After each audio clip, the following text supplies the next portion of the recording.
about that graduated income tax amendment.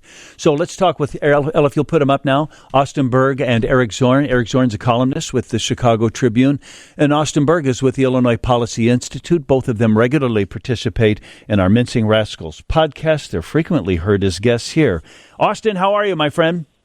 Doing well. How are you? Good. And Eric, you're good, I trust? I'm fine. Thanks for asking. Guys, I got a thing, and somebody said, if we're going to go ahead and sort of mess with the Constitution in Illinois, have this amendment, how about we do other things with it as well? Like, I don't know, address the pension problem that we have in Illinois. Eric, you wrote last Sunday about the process itself. So if this thing passes, this election, is the Constitution automatically changed, or does it have to go to the House and the Senate in Illinois? No, the process begins in Illinois. We don't have, except for very, very limited purposes, there is not anything like a citizens' initiative referendum like you see in places like California. When you amend the Constitution, for most things, it has to start in the General Assembly, and it has to pass both houses of the General Assembly with 3/5 majority. And after it passes, which this did, the graduated income tax amendment passed the General Assembly last year. Then it's put to the voters, and then you get into the. So that's where we are now. Yeah, that's where we are now. So any attempt, if we wanted to say remove the pension guarantee clause from the Constitution, or if we wanted to change the way other things are done, we would pretty much have to go through that same process. It would have to be approved by the General Assembly first. I see that. And Austin, when Eric wrote about and said that, I thought, well, then maybe if you're on the bubble on this thing, maybe that's a little litmus for you. Both houses of the state assembly have said that they think that we should amend the Constitution this way. I mean, should I take that into account when I go into the booth? I don't think so. It was a party line vote, and the problem with the Illinois House especially is kind of one person runs the show. So Pritzker had to convince Madigan this was a good idea, and then it got passed. So, I mean, to the extent that that's worth something to people in terms of the trustworthiness. Maybe that's a reason to vote against it. Yeah, who knows? Yeah. But okay, so at least that part of it, and then it goes into place. And does it require a simple majority? If one more person votes for it, Austin, then is it changed? So Eric had a great column explaining this, but there's kind of two ways it could pass. One is so take everyone voting in the election, everyone who casts a ballot in Illinois. If 50% plus one of those people vote in favor, then it passes. The other threshold is if you just look at the number of people voting on the question. The question is the first thing you see on your ballot. Mm-hmm. If 60% plus one of those people vote for it, then it passes. Oh. Those are the two ways it can go into it. It's either or. If you want to defeat the amendment, you have to defeat both possibilities. But either way, Austin just described, it can win. And Austin actually inspired me to write this column because it was something he said during the debate that we had on the Mincing Rascals about this very topic. So it's difficult but not impossible to amend the Constitution, which I think is appropriate when you have a Constitution, not to make it just like a regular old vote. But so what you have with like the idea of like say we talk about let's get rid of the pension clause, which would make it easier to change the pension formula, make it arguably easier to save money on pensions. You have to get 3/5 of both chambers to agree to that idea.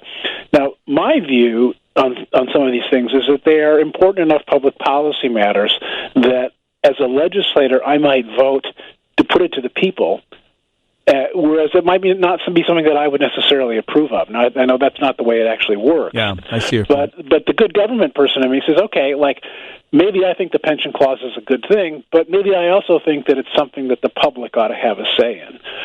That's not how it works, but that's how I would like it to work. I think there are some interesting public policy questions that probably should, given their urgency, be part of the democratic process. But guys, this thing is piecemeal, right? Like if you say, okay, we're going to amend the Constitution and change the graduated income tax, then it's not all things are considered. It's that one thing, right? It's not a Pandora's box.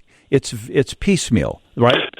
Right. Every 20 years, is that right, Austin? There's a mandatory vote on whether we have a constitutional convention, and that came up. Gosh, I want to say 7 years ago. Do you remember when that was? It was a while back.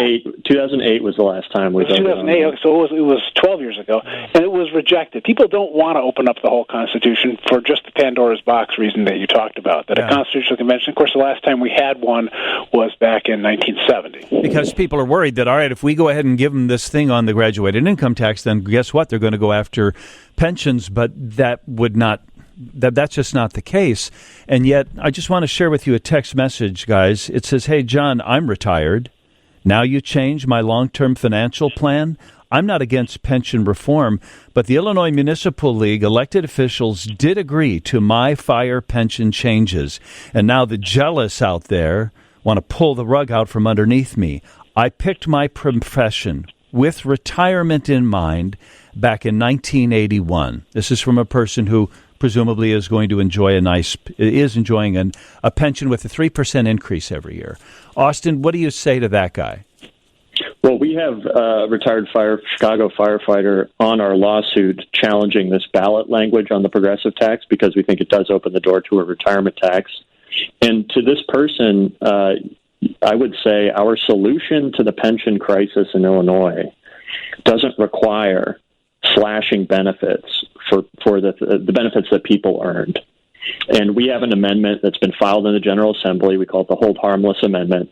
Protects every single dollar that has been earned by Illinois pensioners. They would not see a dime reduced. Someone who's getting a pension check now, they would not see it reduced whatsoever. But what it would allow for are very modest changes that would ensure that retirees actually have a retirement. These systems, especially in Chicago, if you're a Chicago firefighter, I talk to firefighters who say they tell younger workers, pretend like there's no pension at all.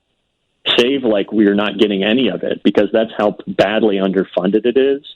What our solution would do would allow for things like, tying instead of automatic raises, tying those to inflation, for younger workers, increasing the retirement age modestly, as well as for Tier 2 workers, people who have been hired after 2011.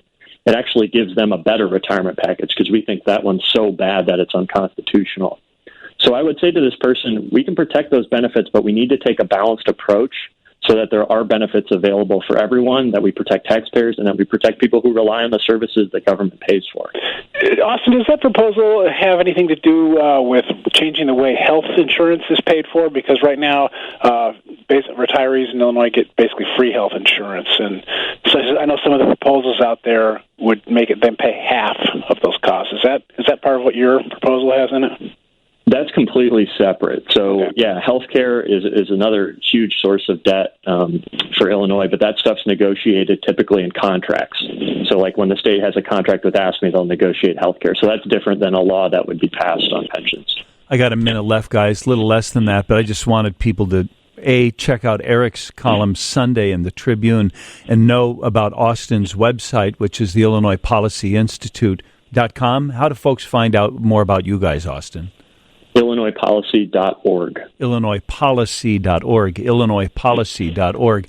I was talking to a smart person yesterday, and he said, I'm thinking about how I'm going to vote on that graduated income tax amendment. It's fair versus trust, and I don't know how to vote. Isn't that interesting? After all of this, people are still not certain how they're going to vote on that. Well, I write about this. I've written about this issue a number of times, and the vast majority of letters that I get from Tribune readers talk about this trust issue a lot. Like, they think the basic idea of the graduated income tax is fine with them, but they don't trust the politicians. And, I've lived here 40 years. I can't blame them for not trusting the politicians. Right. I understand that. And you're an advocate for the Fair Tax Amendment. I am an advocate for the Fair Tax Amendment, but that's a whole long discussion. But you can tell people how to find that discussion that Austin and I and you had on the Mincing Rascals podcast. We talked about it for almost an hour. So. Yeah. That's the Mincing Rascals podcast, wherever you get podcasts. A fuller discussion about that is there. IllinoisPolicy.org, ChicagoTribune.com/Zorn. Thank you, guys. Talk to you, John. Thanks. See you tomorrow. Hear your voices, you bet. Yeah, we'll drop another pod tomorrow.